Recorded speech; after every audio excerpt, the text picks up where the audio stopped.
Chosen one, pause your scrolling spirit and lean into this moment, because what you are about to hear is not casual encouragement but a sacred interruption. Heaven is not asking for your productivity tomorrow. Heaven is issuing a command. Stay in bed. Rest.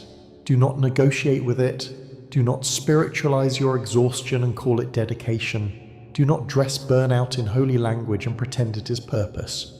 This instruction may feel unusual, even uncomfortable, especially for someone like you who has survived by pushing, building, praying, striving, enduring. But this is not laziness. This is obedience. There are seasons when movement is faith, and there are seasons when stillness is faith.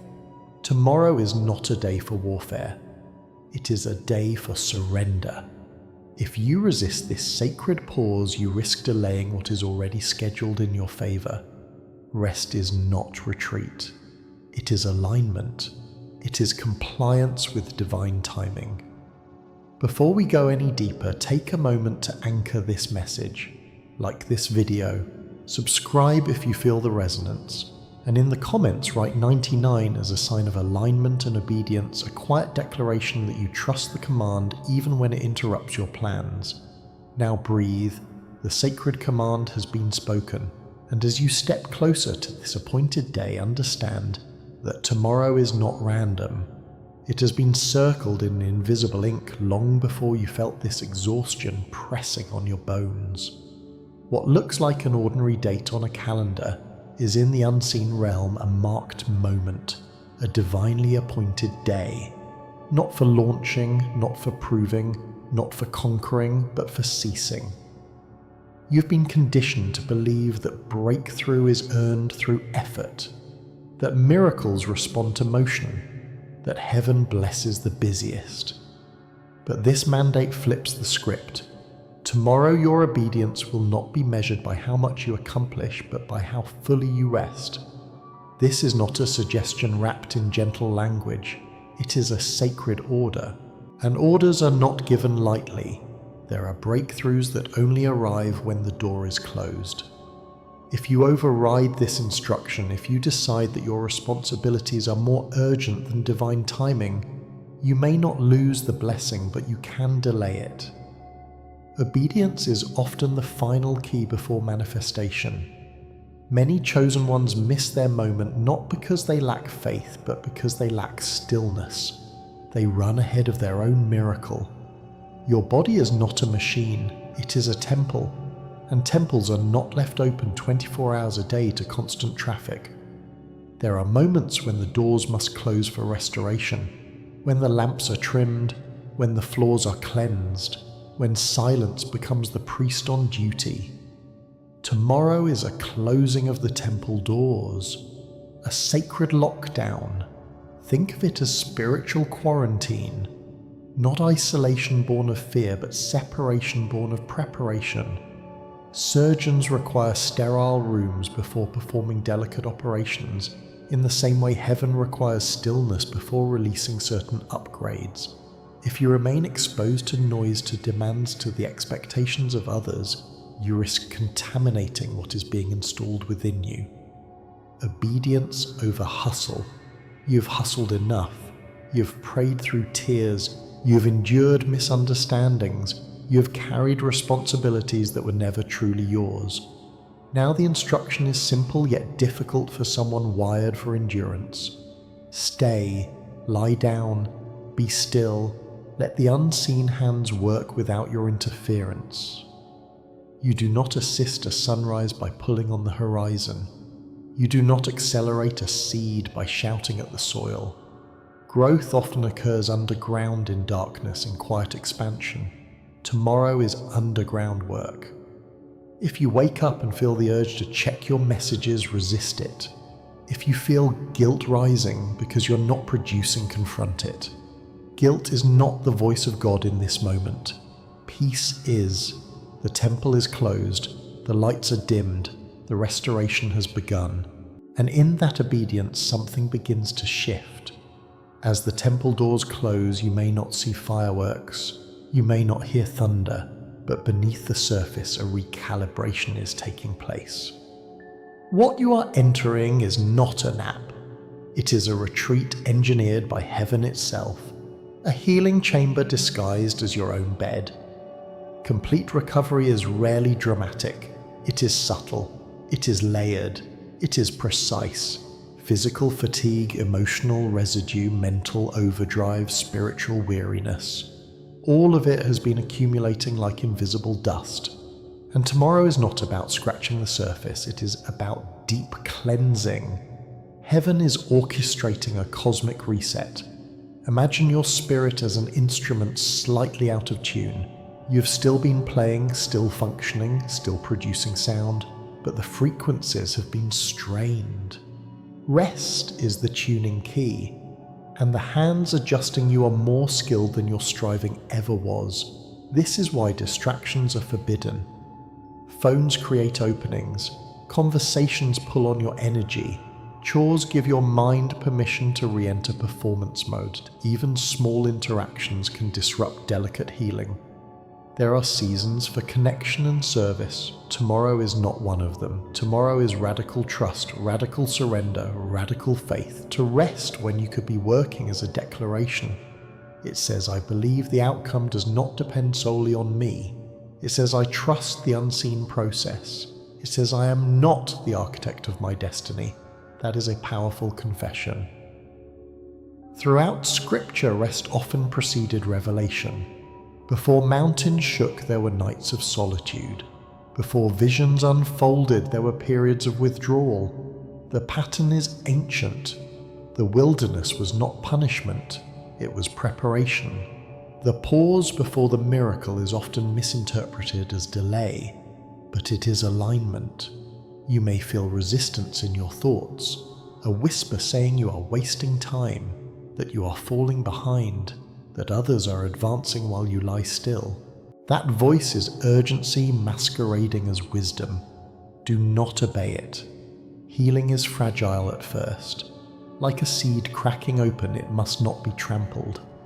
If you constantly reopen your emotional wounds by replaying conversations or checking updates, you interfere with the reset. Tomorrow, you are not to analyze your life. You're not to strategize. You're not to fix. You're to receive. Close your eyes and imagine light filling the places that have felt dim. Imagine tension dissolving from your muscles. Imagine your nervous system softening, no longer brace for impact. This is not fantasy.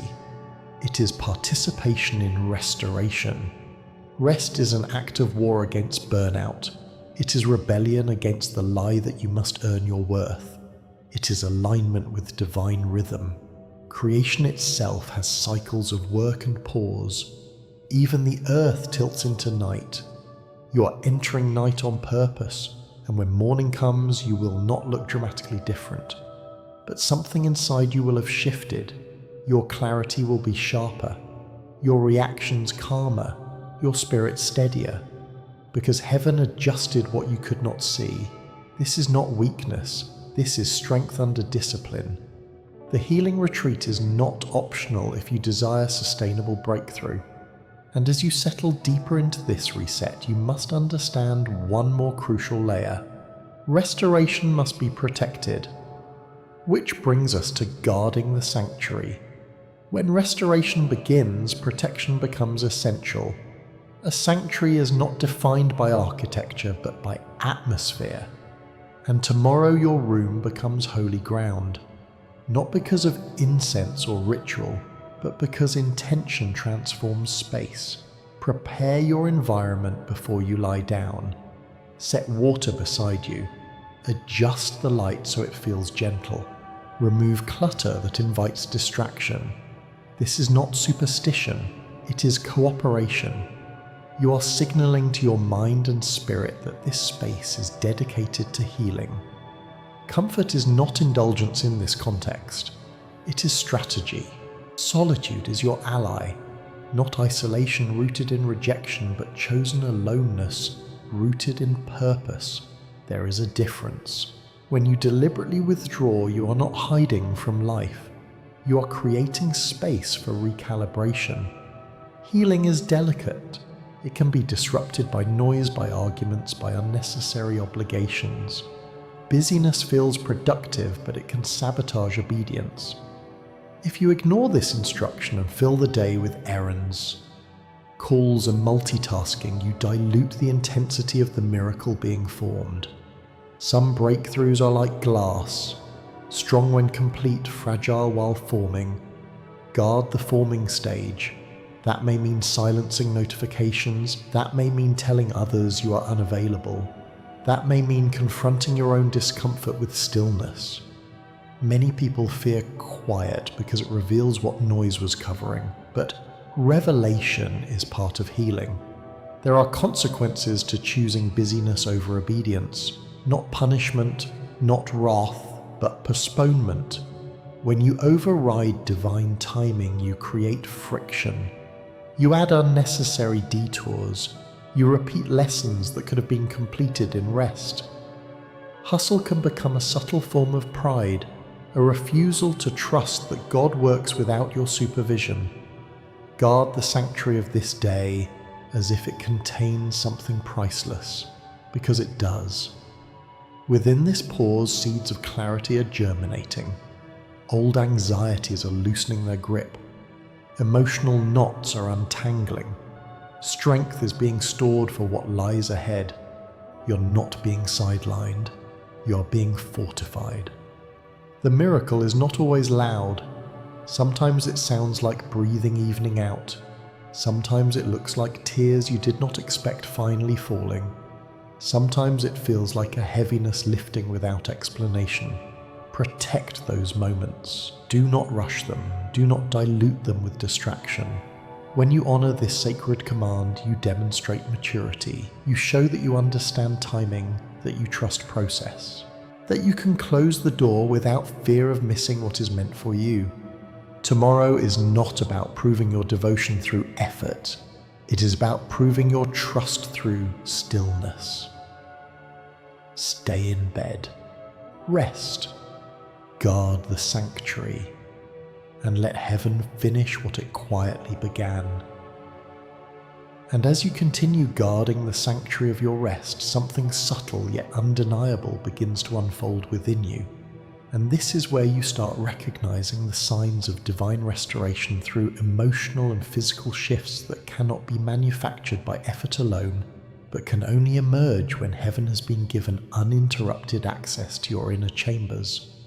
Do not panic when these waves come. Emotional release is not weakness, it is evacuation. What has been stored too long is being escorted out. Some chosen ones experience unusual hunger during deep healing. Others lose appetite briefly, and still others feel alternating currents of warmth and coolness moving through their bodies. These are not random fluctuations. Your nervous system is recalibrating. Your hormones are stabilizing. Your spirit is detoxing from prolonged strain. Healing rarely moves in straight lines. 1 hour you may feel light and expansive, the next you may feel sleepy again. Cycles of sleep and wakefulness during this season are not accidents. They are orchestrated rhythms. Your body wakes when it has processed enough, and sleeps again when deeper repair is required. Think of it as waves polishing a stone. The process is repetitive but purposeful. Spiritual detox can sometimes feel like discomfort before clarity. Old thoughts may rise one last time before dissolving. Past anxieties may flicker briefly like dying embers. This is not regression, it is purging. When toxins leave the body, there can be temporary turbulence. When emotional residue leaves the soul, there can be momentary heaviness. Trust the rhythm. Non-linear healing does not mean incomplete healing. It means layered restoration. Patience now becomes the seed you plant into your own future strength. You're not behind, you're becoming whole at the correct pace.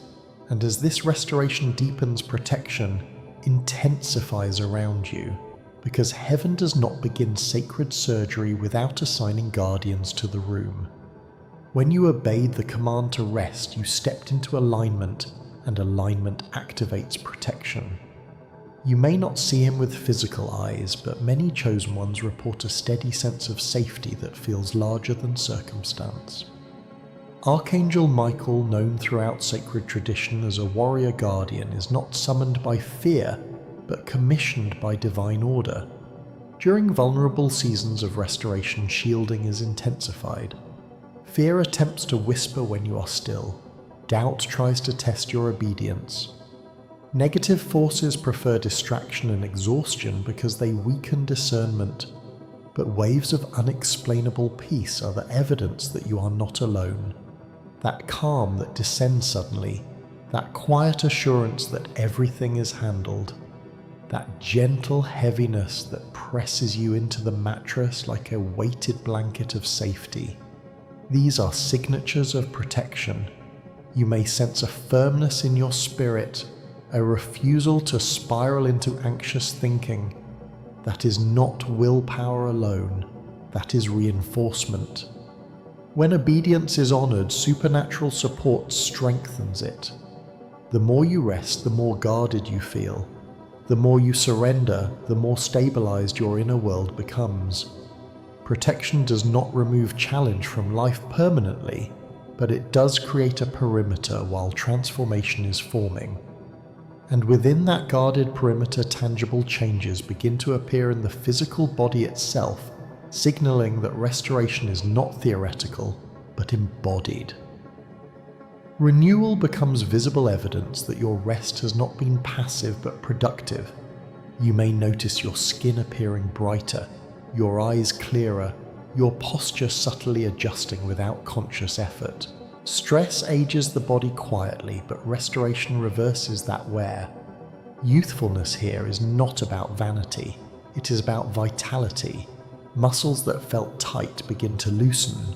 Strength that felt drained begins to return. The body, when given permission to truly rest, initiates cellular repair. Hormonal balance recalibrates. Inflammation reduces. Sleep deepens. What you thought was permanent fatigue reveals itself as temporary depletion. Your body is being rewoven with resilience. Think of a warrior repairing armor after battle. The warrior does not discard the armor, it is reforged. You have been in prolonged battles emotionally and spiritually, and now your physical form is being reinforced to carry future victories without collapsing under pressure. Warrior strength is not only built through training, it is built through strategic recovery. Muscles grow in rest, clarity forms in quiet. The glow that emerges is not cosmetic, it is covenant. Your physical renewal becomes an outward sign that something sacred has taken place internally. Others may not know the process, but they will sense the difference. You will move differently, speak differently, stand differently. And as the body regains its vigor, the mind and heart follow with their own renaissance.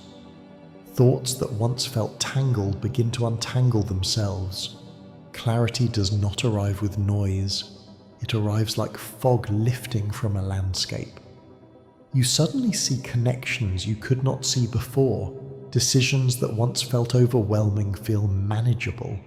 Your mind sharpens not because you forced productivity, but because you allowed recalibration. The metaphor of age reversal becomes relevant here, not in literal years erased, but in vitality restored. You feel lighter, quicker, more responsive. Creativity that had been dormant flickers back to life. Ideas surface. Inspiration stirs. Emotional burdens that once felt glued to your chest loosen their grip. You may find yourself forgiving without dramatic ceremony, releasing without lengthy analysis. That is rebirth. When emotional toxins clear, identity shifts. You're no longer operating as the exhausted survivor. You're emerging as the strategist, the builder, the visionary. A higher identity begins to take shape, not inflated, not arrogant, but aligned.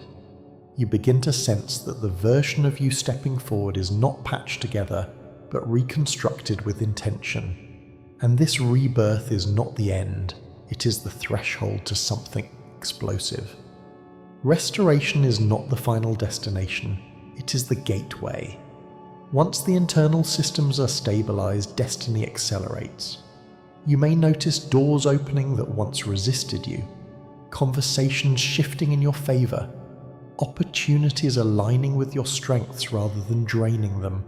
Hidden blessings that were stored for this exact moment begin to surface. Nothing was wasted. Every delay preserved something for a time when you were strong enough to steward it. The sacred deposit that has been accumulating in your life begins to multiply. Long-term stamina replaces short bursts of survival energy. You are no longer running on adrenaline, you are running on divine recharge. Breakthrough does not always explode with fireworks. Sometimes it unfolds as steady favor, consistent growth, sustainable expansion. But the impact is undeniable. You feel positioned, prepared, equipped. The rest you honored becomes fuel for the chapter ahead. And as destiny activates, provision follows. Subtle confirmations may appear first. Repeated numbers catching your attention. Unexpected encouragement from someone you did not expect. A sudden solution to a lingering problem. Then resources begin shifting. Financial opportunities that once felt blocked open in surprising ways. Unexpected provision arrives. A debt resolves. A new stream of income presents itself. Scarcity, which once dictated your decisions, begins losing its authority. Abundance is not reckless excess, it is sufficiency with overflow. Divine orchestration often works behind scenes you never witness, conversations you never hear, decisions made in rooms you never enter, yet they ripple toward you. Faith is required not only to believe in healing, but to receive provision without self-sabotage. Some chosen ones struggle to accept abundance because they are accustomed to struggle, but the same obedience that allowed you to rest now allows you to receive. Miracles in motion require open hands. Trust that the resources aligning with you are not accidents. They are part of the orchestration. And as provision stabilizes your external life, the internal ascension continues to expand beyond what you previously imagined possible. And finally, as the layers of restoration, protection, renewal, rebirth, breakthrough, and provision converge, you begin sensing that you are standing at a gateway not of fantasy, but of heightened awareness. Your intuition sharpens, discernment becomes quicker, you recognize patterns before they entangle you. Fear, which once lingered in corners of your thinking, dissolves more rapidly. Addictive tendencies toward overworking, overpleasing, or overthinking lose their grip. Toxic ties that once felt impossible to release suddenly feel light enough to drop. Chains do not always shatter loudly. Sometimes they disintegrate quietly because they have lost authority over a transformed mind. Revelation arrives in bursts. Insight about your destiny surfaces in dreams, in still moments, in sudden clarity while doing ordinary tasks. Joy becomes less circumstantial and more constant. Peace becomes your baseline rather than a rare visitor. You are not escaping reality, you are engaging it from a higher vantage point. Liberation is not withdrawal from responsibility, it is freedom from internal bondage. And as you step through this gateway, you recognize that the sacred command to rest was never about inactivity. It was about activation at a deeper level. You obeyed the pause. You guarded the sanctuary. You trusted the nonlinear rhythm. And now you stand elevated, not floating above life, but grounded with new authority within it. The journey that began with a bed and a command has culminated in freedom, strength, clarity, provision, and ascension. Rest was the doorway, obedience was the key, and you have walked through it.